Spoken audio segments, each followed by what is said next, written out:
সাক্ষ্য নিজে হাতে সাজিয়ে দিল ঝিলকে বৌভাতের জন্য।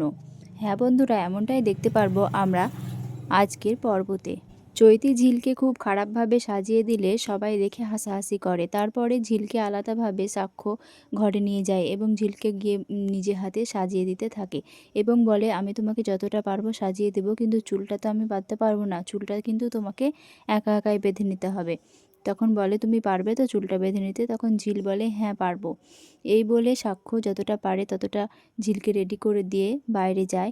তারপরে ঝিল একা একা শাড়ি পরে চুলটা সুন্দর করে বেঁধে রেডি হয়ে বাইরে বেরিয়ে যায়। তারপরে ঝিলকে সাক্ষ্য দেখে পুরো অবাক হয়ে যায়, হাঁ করে ঝিলের দিকে তাকিয়ে থাকে এবং বলতে থাকে, সিঁদুর পরার পর থেকেই তোমাকে যেন খুব সুন্দর লাগছে, আর আজকেও তো আরও খুবই সুন্দর লাগছে।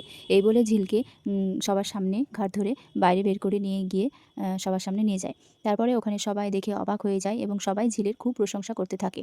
তারপরে সাক্ষ্য বলে, একটু আগে আমার স্ত্রীকে আপনারা নানান ধরনের অপমান করছিলেন না, এবার বলুন আমার স্ত্রীকে কেমন লাগছে। এইসব কথা বলার পরে সাক্ষ্য বলে যে, ঝিল খুব ভালো গান গায়, আমার মা খুব ভালো গান গায়, আমার মার মতো হয়তো অত ভালো গান গাইতে পারে না, কিন্তু মোটামুটি ভালো গান গায়। তাই বলে ঝিলকে একটা গান গাওয়ার জন্য সবার সামনে বলে সাক্ষ্য। ঝিলকে বলে, তুমি পারবে তো? ঝিল বলে, হ্যাঁ পারবো। এই বলে ঝিল মাইকটা নিয়ে একটা গান শুরু করে। এইদিকে সাক্ষ্যর মা খুব রেগে যায়, কারণ সাক্ষ্য তার মায়ের সঙ্গে ঝিলের তুলনা করছে। এটা দেখে খুব রেগে যায়, কিন্তু কিছু বলতে পারে না, ভেতরে ভেতরে রাগ করতে থাকে। তো আজকের পর্ব এই পর্যন্তই। ভালো লাগলে ভিডিওটিকে লাইক করে চ্যানেলটিকে সাবস্ক্রাইব করে পাশে থাকবেন। ধন্যবাদ।